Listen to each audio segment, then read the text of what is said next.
நேயர்கள் அனைவருக்கும் திருவண்ணாமலை ஆனந்தாழ்வாரின் இனிய வணக்கம். 2024 இதில் குரு பயிற்சியை தவிர வேறு எந்த பயிற்சியும் கிடையாது அப்படிங்கிற இந்த சிறந்த வருடம் இன்னும் சில மாதங்களில் நிறைவு செய்ய இருக்கிறது. இருந்தாலும் கூட வக்கர பயிற்சி அப்படின்னு சொல்லக்கூடிய குரு 118 அப்படின்னு சொல்லக்கூடிய 118 நாளும் சனி வக்கர பயிற்சியும் இருக்கும். வக்கரம் என்றால் கிரகங்கள் பின்னோக்கி போகிறது அல்லது அது கோபமாக இருக்கக்கூடியது. இதில் குரு வக்கர பயிற்சியை இந்த 2024 ஏன் எடுத்தோம் அப்படின்னு பார்த்தோம்னா, பொதுவாக குருவாகப்பட்டவர் சுப கிரகம், சுபத்துவம் பெற்ற கிரகங்கிறத நம்ம நன்கு அறிவோம். அப்படி இருக்கும் பொழுது அவர் வக்கரமாக இருந்தால் என்ன, நீச்சமாக இருந்தால் என்ன அப்படின்னு ஒரு கேள்வி நமக்கு வரும். ஆனாலும் கூட குருவுக்குன்னு சில விதிவிலக்குகள் இருக்கிற மாதிரி குருவோட சேரக்கூடிய இணைவு கிரகங்களுக்கு விதிவிலக்கு இருக்குது. என்னுடைய பதிவில் நான் எல்லாமே பிரசன்ன முறையில் எடுக்கிறது. இப்போது உங்களை குழப்பாமல் விஷயத்துக்கு வரேன்.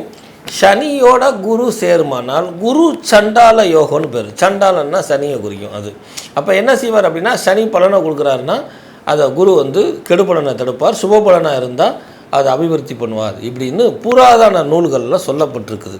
அதே போல் குரு சுக்கிரன் பரிவர்த்தனா யோகம் அப்படின்னு சொல்லப்படக்கூடியது. அசுப குருவும் தேவகுருவும் சேரும் பொழுது.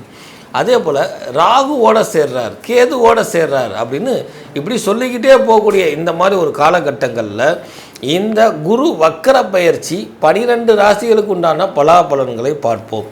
இந்த குரு வக்கர பயிற்சி இந்த வருடத்தில் குரு வக்கர பயிற்சி எதற்கு எடுத்தோம்னா, பிரதானமாக அடுத்த வீட்டுக்கு போகாமல் அடுத்த நட்சத்திரத்துக்கே குரு பகவான் சென்று விட்டு திரும்புகிறார். அப்போ ஒரு ராசியிலே ஒரு சில நட்சத்திரங்கள் 4 பாதங்களாகவும், ஒரு ராசியிலே ஒரு சில நட்சத்திரங்கள் 2 பாதம், அடுத்து வரக்கூடிய நட்சத்திரங்கள் 4 பாதமாகவும் இப்படி முன்னோர்கள் நிறைய வழிமுறை வகுத்துருக்குறாங்க. அதில் இந்த வக்கர பயிற்சி ஆன பிறகு குரு என்ன செய்வார், இன்னும் சுற்றி வளைக்காமல் சொல்லணும்னா, இந்த சர்வீஸ் போன வண்டியும் அம்மா வீட்டுக்கு போன பொண்ணும் நம்ம கைக்கு வருவாங்களா அப்படின்னு ஒரு பழமொழி இருக்குது. அதான் நம்ம ப்ராக்டிஸ்க்கு தகுந்த மாதிரி இருக்குமான்னு.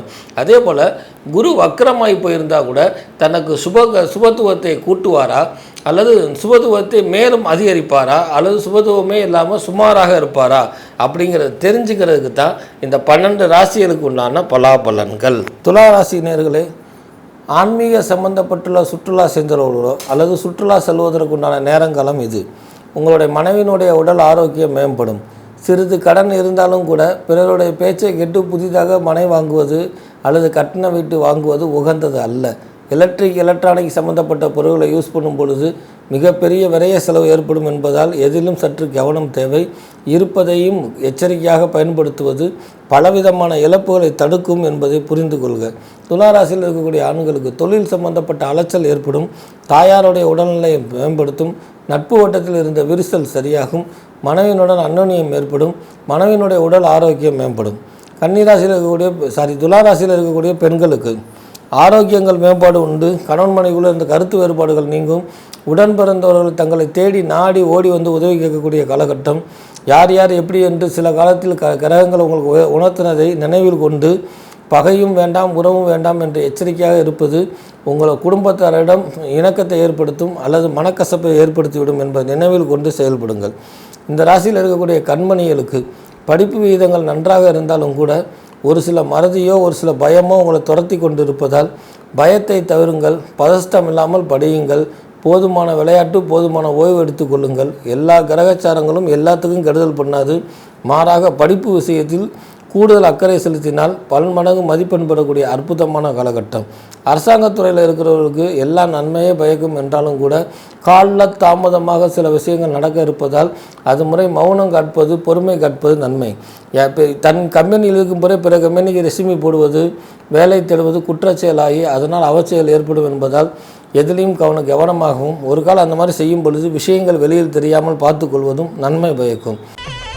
ஸ்ரீ குபேரன் டிவியை பார்த்தமைக்கு நன்றிகள். மேலும் இது போன்ற தகவல்களை தெரிந்து கொள்ள ஸ்ரீ குபேரன் டிவியை சப்ஸ்கிரைப் செய்யுங்கள். மறக்காமல் பெல் ஐக்கானை கிளிக் செய்யுங்கள்.